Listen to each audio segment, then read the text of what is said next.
Hey, listen up. I know it sucks when you apply for student loans and your application is denied. That is so painful.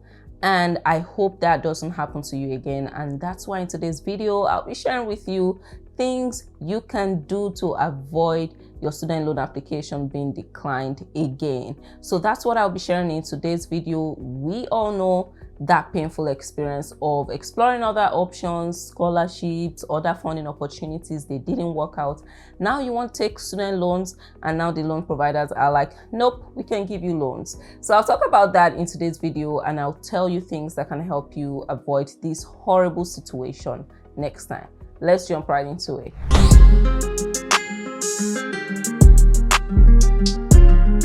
Hey, what's up? My name is Doyin. On this channel, I share a whole lot about grad school, getting into grad school, getting the funding that you need, and also getting student loans. So I went to grad school, did an MBA at Yale, and I funded that with student loans, and I share a lot about that experience on this channel. And I hope you find some of the content useful. So if you love what you hear today, please consider subscribing to the channel and give this video a thumbs up if you like it. Okay, let's jump right into today's video. So number one reason why your student loan application could be denied is the loan provider doesn't sponsor your school. So there's a list of schools that each popular loan provider works with. So before you even apply to any school, whether you plan to take a loan or not, that doesn't matter, right? Before you apply to any school, go check out the list of schools that loan providers work with. In case, just because of that possibility, 1% chance that you will need a loan or you may need to take student loans, go check out the schools that they work with. This is far more important for international students. If you are an international student or you plan to be, this is so critical for you. Whether you plan to take loans or not, listen, I know the dream is to get scholarships and other funding and things like that and not have to use a loan, but try to make sure you check that your program is on the list of schools that the loan providers work with. If they don't have your school on that list, they do not work with your school, at least as like right now. In future, they may change, but that's a step, that's like future. So make sure you check out the list of schools that they work with and you know beforehand that, this school is on that list. So in case I need to take student loans, I would just use this loan provider. So that is the first reason that they could, ding you. The second reason is your credit score. For so many countries, they don't really report. For some countries, they don't have a, credit score reporting system, and that's fine.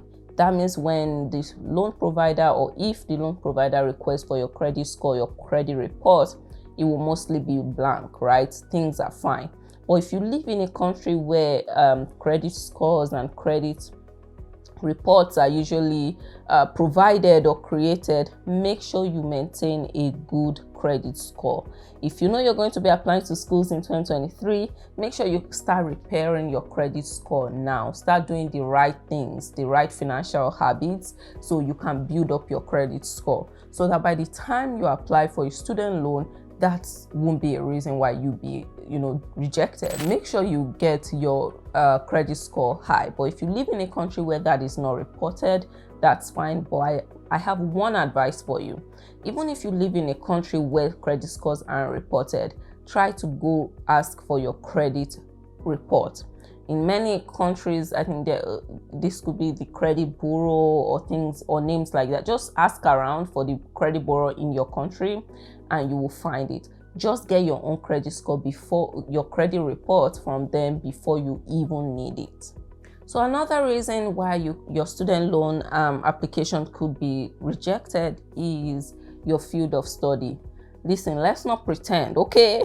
This is 2022 and some jobs or some fields are just more lucrative than others. And these loan providers are following the money. That's what they're doing. They just follow the money. They are not a non-profit, so they mostly love to support fields that are very lucrative, because if you get a high-paying job after going to school, you are more likely to pay off your loans quicker without any default, right? That makes sense. So that's why if possible, try to go for a STEM program or an MBA or a PhD, things like that. If your program is lucrative, you will likely find loan programs that will sponsor you. I don't like that this is how things work, but this is the reality of it. If you go for a lucrative program, you will likely get loan options easily than someone that's going for a program that is not considered not very lucrative, things like that. They are just like hedging their bets. So that's another reason. So if you are choosing between two programs or two fields, try to lean more on those ones if you can that could be considered more lucrative. It's the way the world works right now. I wish it weren't that way. Another reason is you don't have enough cash, okay? So a lot of these loan providers want you to have something in savings. Many of them don't provide you 100% of your cost of attendance. And I've shared on this channel so many times that cost of attendance is tuition plus living expenses. So a lot of these loan providers don't fund 100%. Many times for many programs, they don't fund 100%. So what does that mean? Let's say they want to fund 80% of your cost of attendance. They must see evidence of how you pay the balance 20%. And if you say, hey, I don't even have 20% of this thing, what am I going to do? I've shared a lot on this channel about a strategy called using sponsors. So there are people that can sponsor you in your life, your family member, your friend. They can write a sponsorship letter. I'll link one of those videos down. For those of you that don't have any money to even show that proof, you can ask for a letter from your friends. And why this letter is great is those friends don't actually have to sponsor you. They just need to write the letter, okay? So make sure you check out the video. I'll link it in the description box below. So one other reason they may want to reject your application is you don't have proof of savings or evidence of someone else paying for you. So that's another reason. Another reason why your application could be denied is you're asking for a huge amount, okay? Try not to ask for 100% of what you need. If your total cost of attendance is $200,000, you cannot go to a loan provider and say, give me all the $200,000, right? So sometimes because you're just asking for a huge amount, they may decline your application because they feel like we cannot fund this $200,000 she's asking for, this $100,000.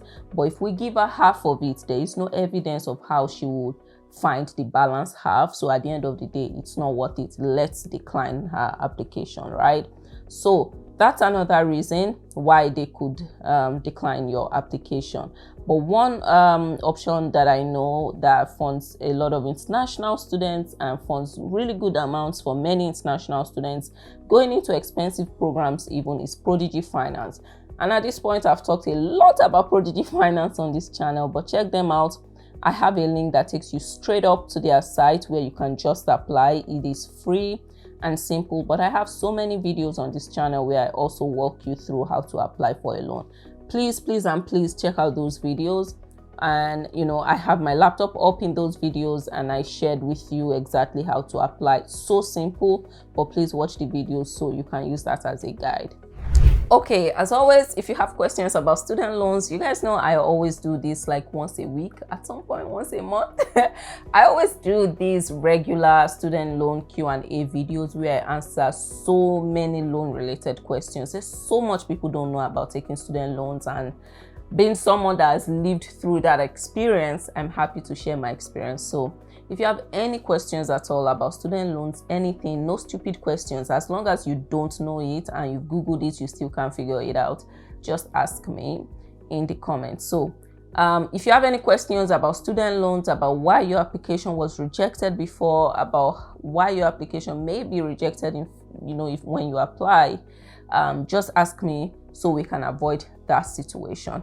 Ask me in the comments and I will try to get to your questions. Hope you guys enjoyed today's video. If you did, please give this video a thumbs up and please consider subscribing. I'd love for you to join this family. All right, I'll see you in my next video. Bye bye.